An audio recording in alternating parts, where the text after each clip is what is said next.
अब बच्चों आप लोगों का वेलकम है एक नए कॉन्सेप्ट के साथ, एक नए क्वेश्चन के साथ में। अब ये बेटा बायनोमियल थ्योरम का क्वेश्चन है, साथ में यहाँ पर अर्थमेटिक मीन का कंसेप्ट भी डाल दिया गया है कि sum of the all coefficient in the binomial expansion.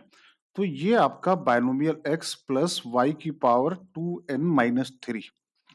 Binomial को आप जानते होंगे, जैसे मैंने यहाँ पे लिखा x प्लस वाई की पावर 2।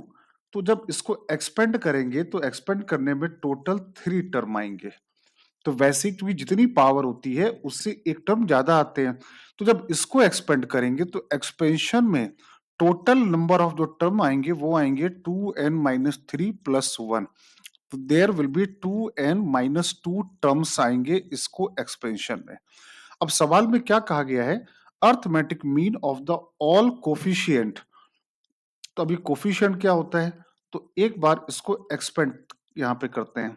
तो एक्सपेंड करने पे क्या आएगा, 2n-3 C0 x की पावर n। आई होप सारे बच्चों को एक्सपेंशन करना आता होगा। 2n-3 C1 x की पावर n-1 y की पावर 1। 2n-3 C2 x की पावर n-2 y स्क्वायर से लेकर लास्ट वाला टर्म क्या आएगा, 2n-3 C2n-3 x की पावर 0 और y की पावर 2n-3। अब क्वेश्चन में क्या कहा गया, सम ऑफ द ऑल कोफिशिएंट, मतलब जितने भी कोफिशिएंट हैं, मतलब कौन कोफिशिएंट है, ये कोफिशिएंट आया, ये कोफिशिएंट आया, ये कोफिशिएंट आया, ये कोफिशिएंट आया, इन सबका सम का अर्थमेटिक मीन लेना है। करेक्ट है यहां तक? तो जब हमको ये प्लस ये प्लस ये प्लस ये यहां तक निकालना है तो बहुत सिंपल तरीका है, ये नहीं होना चाहिए, ये टर्म नहीं होना चाहिए, ये टर्म नहीं होना चाहिए, ये टर्म नहीं होना चाहिए। तो क्या करो, x और y की वैल्यू, दोनों की वैल्यू क्या डाल दो, 1। तो यहाँ पे क्या आ गया, 1 प्लस 1 की पावर 2n-3 और यहाँ क्या बचा, 2n-3 C0, 2n-3 C1 से लेकर 2n-3 C2n-3 और यही आ गया आपका सम ऑफ कोफिशिएंट। करेक्ट है? और ये किसके बराबर आया, 2 की पावर 2n-3 के बराबर आया। तो आगे फ्यूचर में कभी भी आपसे पूछे कि sum of the all coefficient निकालो, तो मैं यहां तो मैंने आपको एक्सप्लेन करने के लिए, कॉन्सेप्ट समझाने के लिए ये यहां पर लिख दिया। फ्यूचर में कभी भी मिले तो जो वेरिएबल है उनकी वैल्यू आप डाल दीजिए 1, तो आपका सम ऑफ द बायनोमियल कोफिशिएंट एक ही बार में मिल जाएगा। मतलब अगर आपको ये दिखे तो x इक्वल टू डाल दो 1, y डाल दो 1, तो आंसर क्या आ गया, 2 की पावर 2n-3।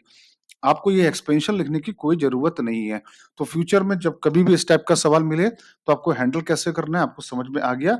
ये कॉन्सेप्ट बिल्डिंग का पार्ट था आपका। इस सवाल में सम ऑफ द बायनोमियल कोफिशिएंट जब भी निकालना हो तो वेरिएबल की वैल्यू डाल दो 1, तो हमेशा सम ऑफ द आपका ऑल कोफिशिएंट आ जाएगा। अब सवाल में कहा गया इनका अर्थमेटिक मीन क्वेश्चन में गिवन है 16।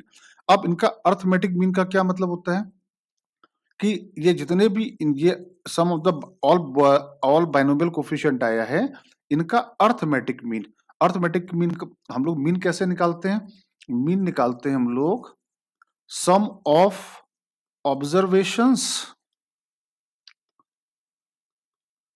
Divide by total observation.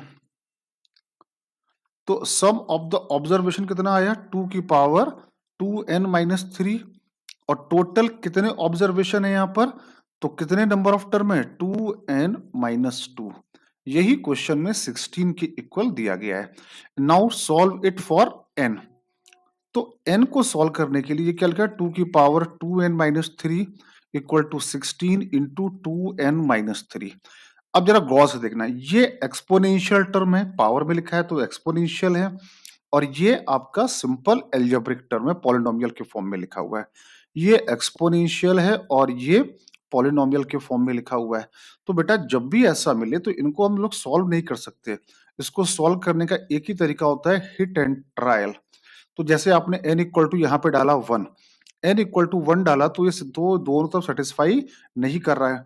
n डाला 2, 2 में ये 2 आएगा और 2 में भी सेटिस्फाई नहीं कर रहा। 3 डाला, 3 में ये आएगा 8 और 3 में ये आएगा 48, नहीं मैच कर रहा है। 4 डाला, 4 डालने पे ये आएगा 32 और ये आएगा 4 दूनी 8, 8 दूनी 80 आ रहा है, ये बराबर नहीं आ रहा है।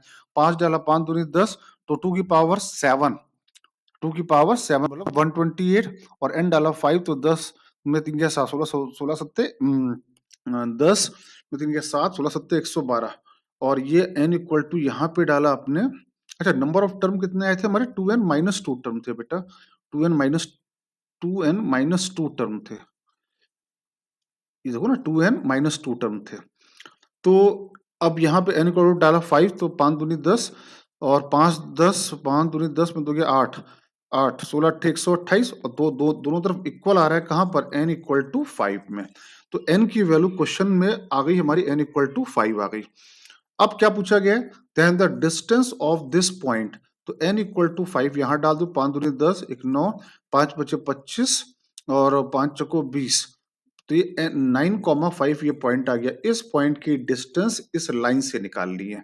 तो दिए गए पॉइंट से दिए गए लाइन पर, ये भी एक कॉन्सेप्ट है, दिए गए पॉइंट x1 y1 से दिए गए line ax plus B Y plus C equal to 0, इनके बीच की डिस्टेंस, तो पी क्यू की डिस्टेंस आती है, ये पॉइंट यहाँ पे सेटिस्फाई करा दिया, divided by under root A square plus B square. ये डिस्टेंस का बेटा फॉर्मूला होता है, अच्छे से हमको याद होना चाहिए।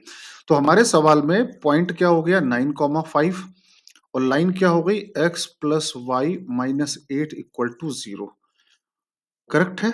अब दिए गए पॉइंट से दिए गए लाइन की डिस्टेंस निकाल ली, तो ये आ गया 9 प्लस 5 माइनस 8 अपॉन रूट 2।